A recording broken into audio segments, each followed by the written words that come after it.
on rencontre Jessie Laflamme qui nous propose de visiter des lieux inusités en petite nation centrés sur le bien-être et la culture. Ensuite, Sylvain Caron nous explique comment dynamiser son ordinateur. Mais avant tout, on rencontre Josée Lavigne, directrice générale, et Nathalie Charlebois, directrice adjointe de la Maison de la Famille, pour découvrir leurs services et leurs objectifs en tant qu'organisme communautaire. Bonne émission!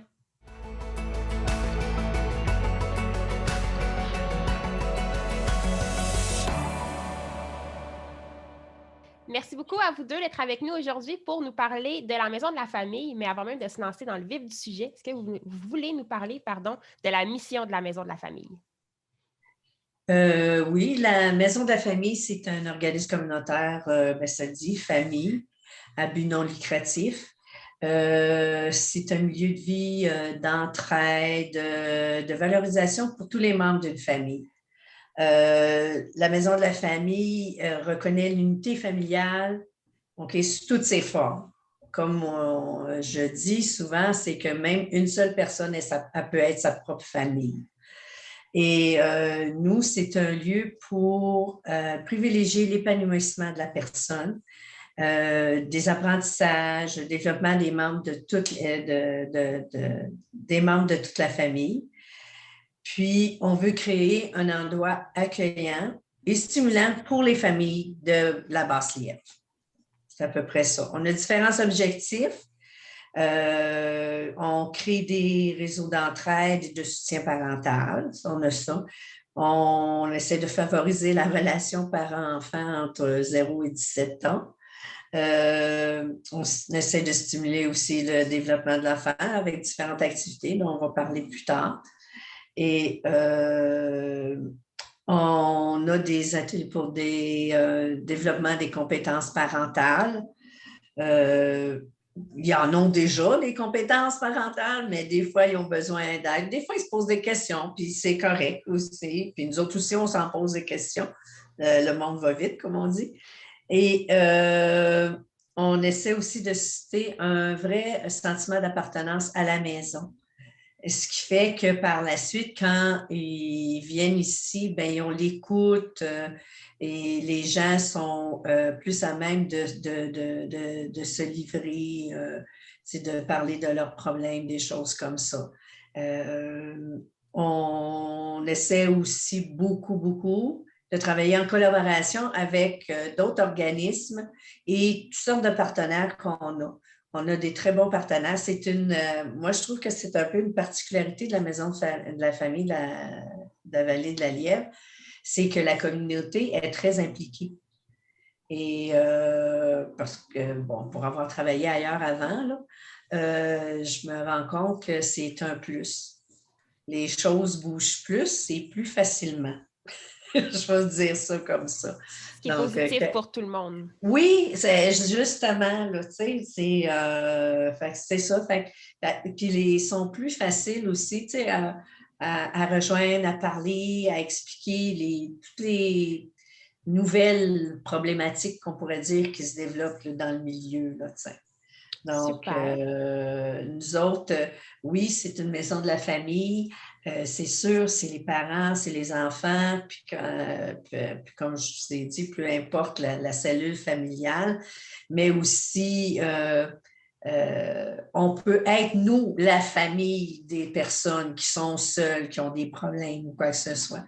On a justement une intervenante qui est ici, qui est là pour justement les écouter, prendre du temps avec eux, etc. Est-ce que vous voulez nous en dire plus sur les services que vous offrez?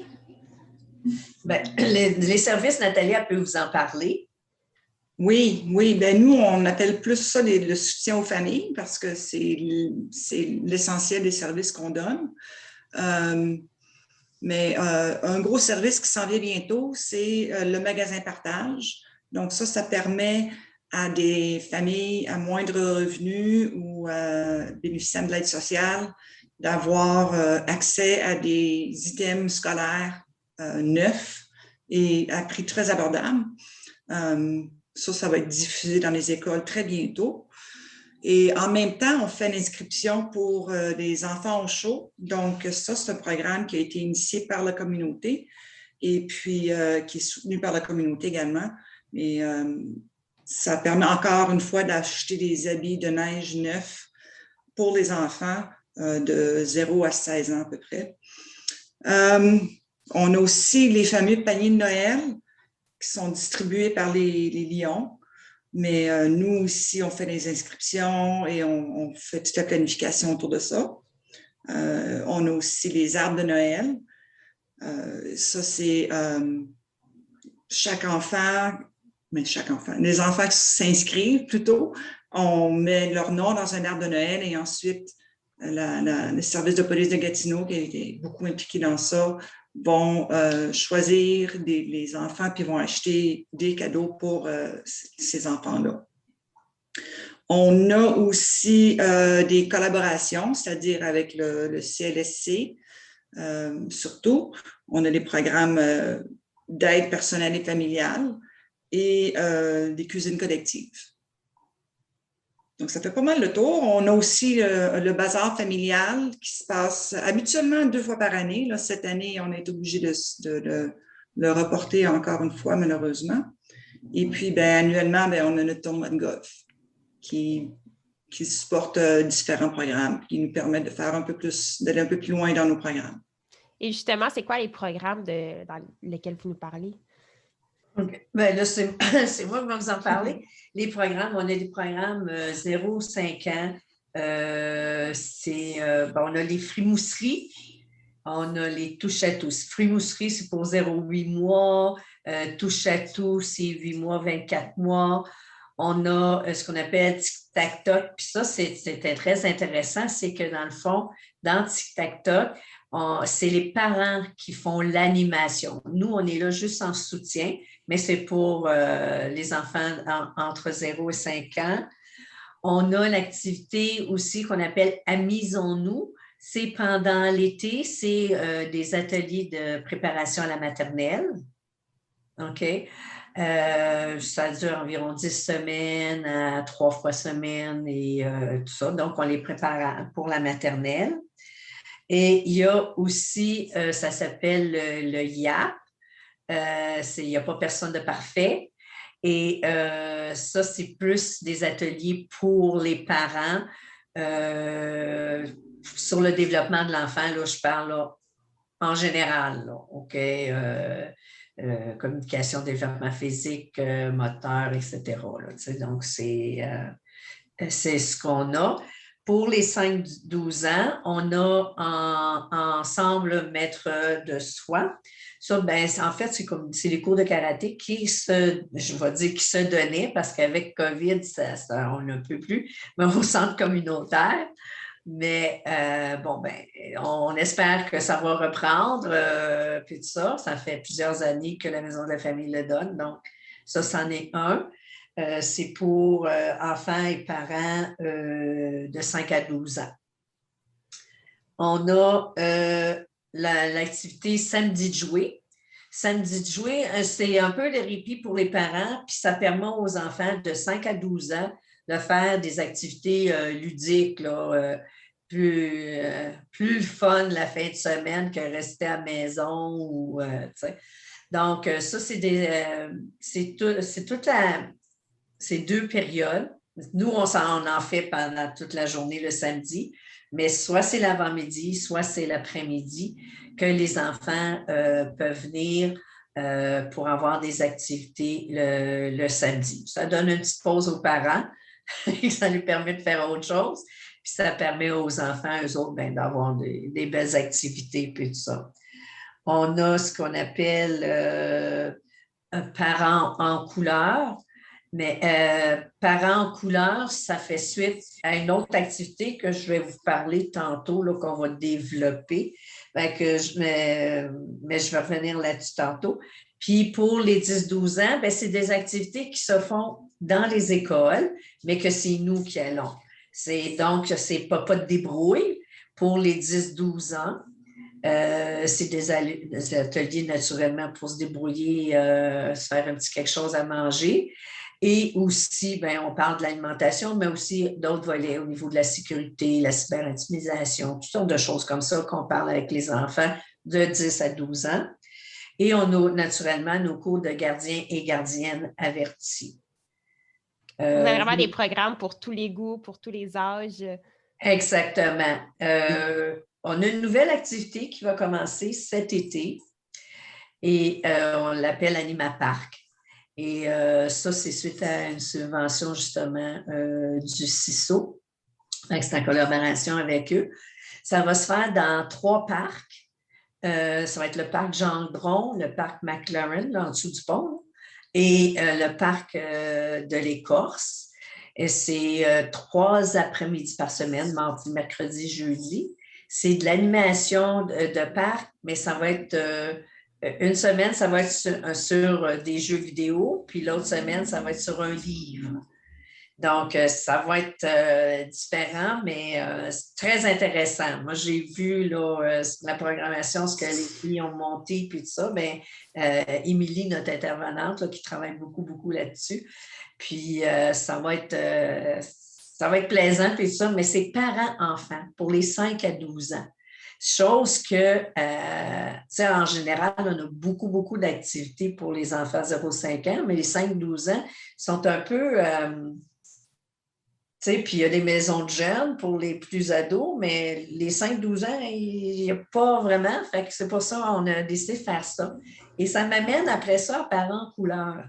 C'est que Parents en couleur, on a décidé de l'intégrer à ça. Parce que Parents en couleur, c'est des ateliers pour les parents sur la discipline, le temps de vidéo, la communication avec les jeunes de 5 à 12 ans, leur développement et tout ça. Et il va y avoir les ateliers Parents en couleur, mais à la fin, il va y avoir un atelier Parents en couleur avec les enfants d'Anima Park.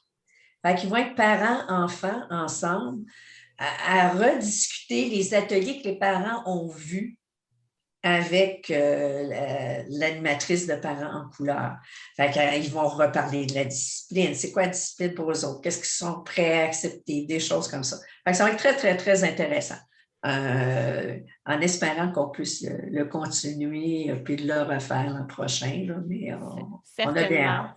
Vous avez vraiment des activités, encore une fois, pour tous les goûts, justement. Vous jumelez plein d'activités et d'apprentissage. Et c'est tout le temps qu'on avait ensemble. Je sais que vous avez plusieurs activités à venir prochainement pour cet été. Il y a également un tournoi de golf à surveiller qui s'en vient très rapidement. Mais on n'a malheureusement plus de temps, donc j'invite tous les téléspectateurs à aller visionner votre page Facebook et votre site web pour avoir plus d'informations. Et pour l'événement du golf, on va se redonner un autre rendez-vous pour en discuter plus longuement. Et maintenant, nous allons poursuivre avec la chronique culturelle avec Jessie Laflamme.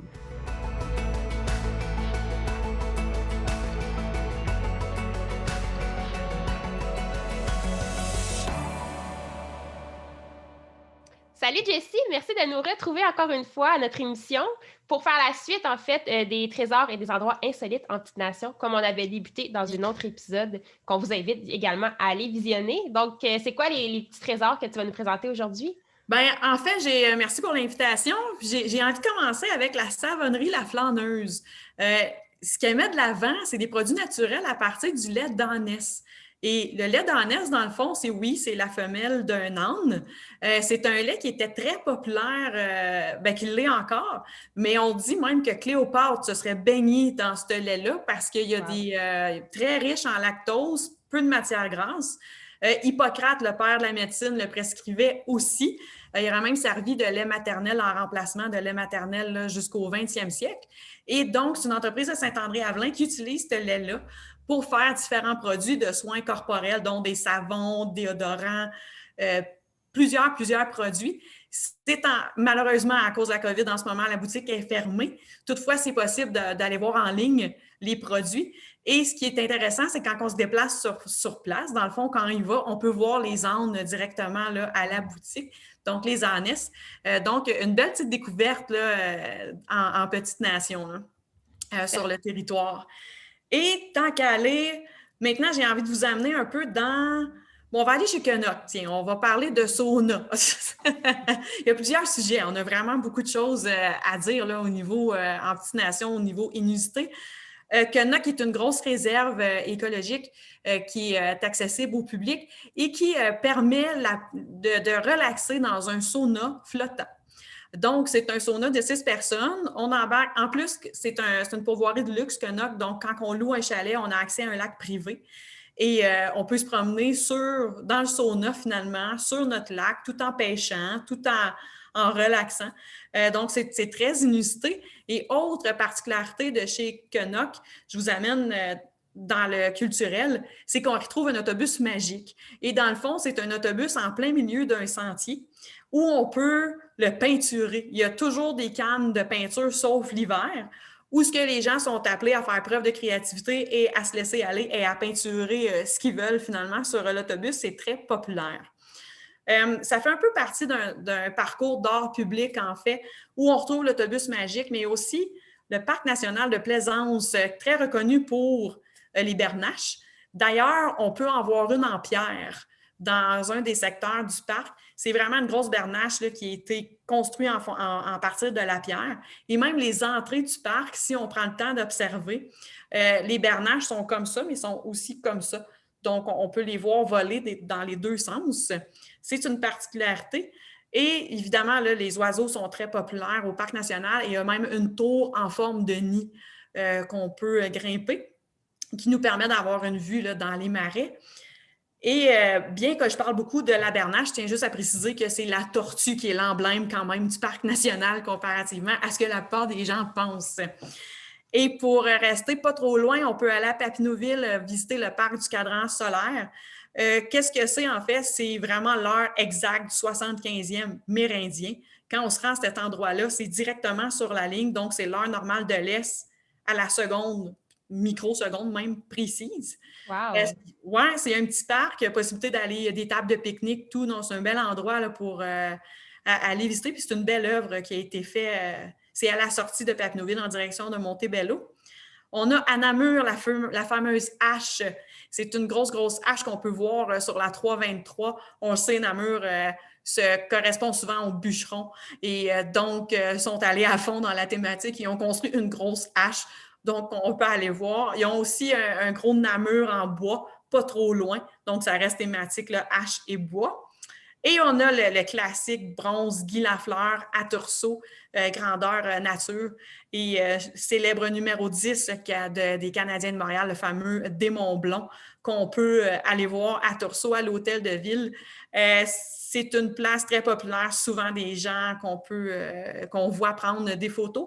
Et l'hiver, il y a des lumières en plus aux couleurs, évidemment, des Canadiens, pour mettre ce célèbre joueur de hockey natif de Tursault là, en vedette. Donc, peu importe le secteur dans lequel on est ou dans lequel on a envie de visiter, il y a vraiment une attraction complètement différente et inusitée qu'on peut découvrir. Tout à fait, parce qu'on a aussi des œuvres d'art qui ont été créées dans le cadre de symposium Art in situ. Donc, à Val-des-Bois, c'est la dernière édition qui s'est déroulée l'année passée. C'était sous le thème « Énergie de la Lièvre ». Donc, on peut y voir plusieurs œuvres qui ont été conçues là. On en a à Duhamel aussi, qui sont situées là, près de l'hôtel de ville. On en a aussi à Namur, on reste dans le thème bûcheron un peu, c'était ma cabane au Canada. Donc, quand on arrive dans le parc, on voit plein de petites cabanes en bois rond. C'est vraiment agréable. Donc oui, tu as raison, peu importe où on se promène sur le territoire, l'œuvre, la culture est au cœur finalement des attraits du territoire, effectivement. Super. Puis est-ce que tu as d'autres sorties encore en destination à nous présenter? Oui, bien, j'ai envie de vous parler d'un volet un peu plus santé, un peu plus différent, vraiment différent. Je pense notamment au centre de vie à Ripon, qui est un endroit où on peut faire des cures de jus, où on relaxe et où il y a un sauna dans un silo de grange. C'est une des seuls endroits où on peut voir ça. Et c'est un endroit vraiment axé sur la relaxation.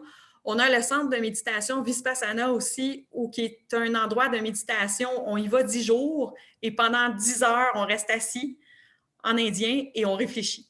C'est une expérience qui semble oui, c'est assez particulier, mais supposément qu'on sort de là, j'ai pas eu la chance de l'essayer, et supposément qu'on sort de là vraiment transformé, ça nous amène à des endroits, des réflexions qu'on n'a généralement pas le temps de faire, évidemment. Et on a l'école de chirologie aussi, le centre Birla à Chénéville, qui, lui, c'est une école de lecture des lignes de la main. Et ça ne prédit pas l'avenir, au contraire, c'est une expérience sur la connaissance de soi. Nos lignes de main disent en fait qui on est, et la beauté de la chose, c'est que ça se transforme avec le temps. Donc, on a la ligne de cœur, notamment en ligne de communication. Ici, on travaille certains aspects de sa personnalité, mais les lignes de la main changent. Donc, c'est un volet un peu connaissance de soi que je vous propose aujourd'hui avec ces 3 attraits-là qui offrent vraiment, là, c'est un retour aux sources. Et c'est d'ailleurs, nous, notre créneau, c'est revenir sur Terre. Bien, c'est un peu ça que ces attraits-là permettent là, d'approfondir, de recentrer sur soi-même. Évidemment, c'est tout dans des lieux en pleine nature là, où ce qu'on peut reconnecter. Vraiment un moment de bien-être pour soi. Oui, effectivement, Super c'est en plein ça, oui. Oui. Un grand merci d'avoir été parmi nous. On va se retrouver prochainement pour une autre chronique avec d'autres faits qui sont complètement inusités. C'est vraiment super agréable. Puis, on poursuit maintenant avec la chronique techno avec Sylvain Caron.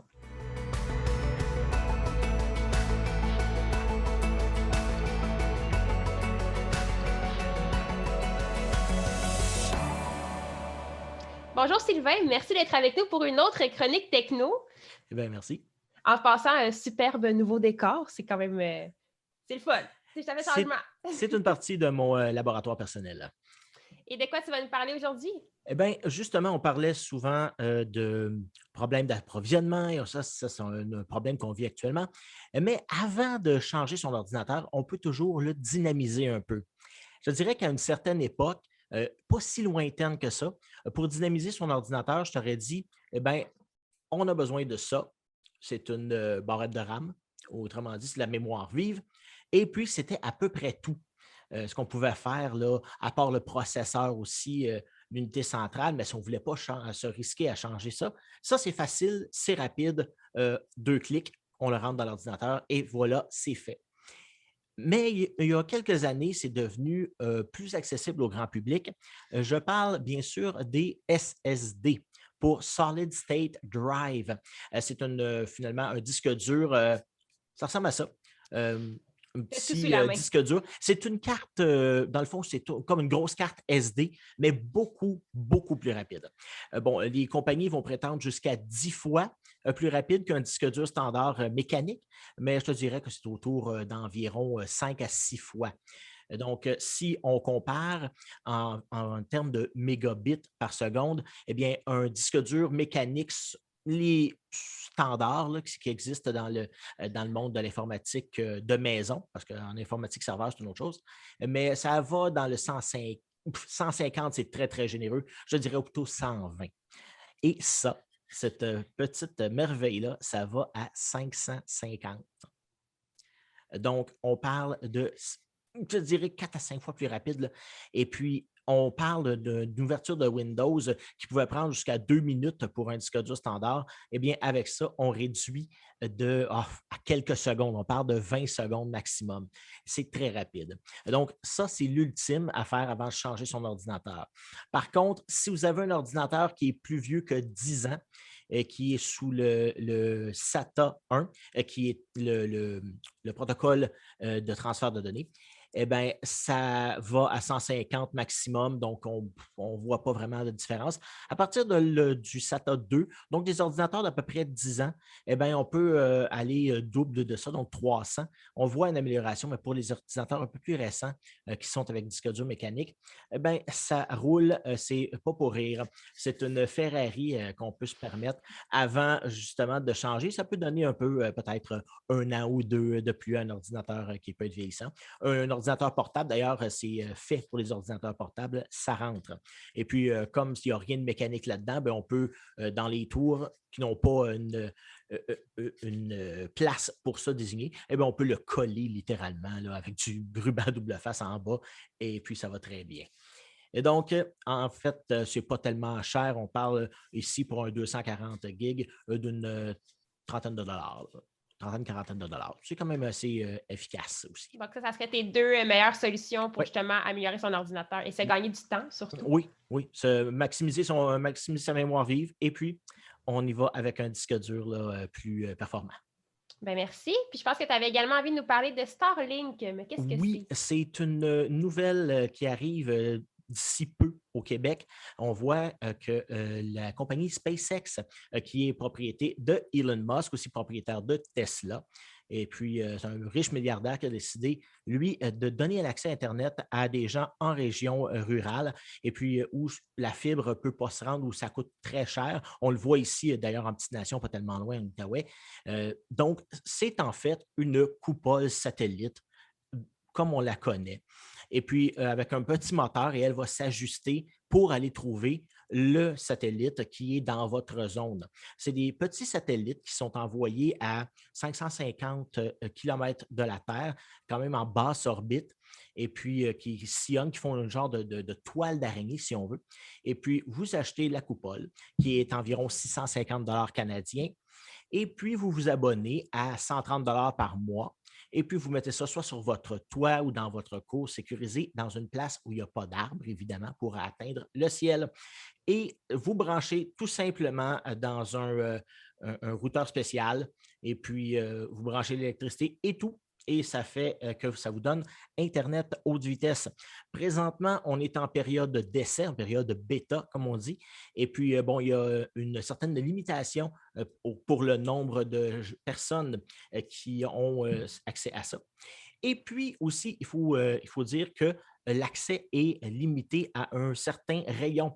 Donc, si vous partez avec votre antenne et que vous allez à 300 km, vous n'aurez pas accès à Internet. Donc, c'est vraiment pour votre maison, mais ça peut donner des vitesses, j'ai vu en termes de test, entre 50 et 150 mégabits par seconde, ce qui est quand même équivalent à une connexion de base là, présentement et qui peut vous donner accès à Internet là où personne ne veut aller. Donc, c'est très intéressant, mais ce n'est pas donné. Par contre, c'est une solution ultime, une solution de secours si on n'a rien, vraiment rien et qui ne s'est pas planifié pour les prochaines années. Puis ça, justement, c'est une solution qui est envisageable pour plusieurs années. On peut conserver ce système-là à très long terme. D'ailleurs, Elon Musk a dit récemment qu'il allait vraiment relancer d'autres satellites. Et puis, il y a une carte qui est disponible aussi pour voir les cercles. C'est vraiment des ronds qui couvrent je dirais que le bas du Canada va être couvert. À peu près, ils ont dit jusqu'au 53e parallèle présentement. Et puis là, on est dans le bas du Canada, donc la place la plus occupée. Mais ça s'en va littéralement un peu plus. Oui, ça s'en vient. Au Québec, on parle d'ici, pour mon adresse personnelle, on parle d'ici le mois de septembre que ça devrait arriver, que ça soit disponible. Super. Merci pour ces belles suggestions, autant pour comment améliorer son ordinateur et pour la nouvelle possibilité d'avoir Internet plus facilement. Un grand merci, Sylvain, d'avoir été parmi nous à l'émission aujourd'hui et on se retrouve la semaine prochaine pour une autre émission de Stéphanie s'informe.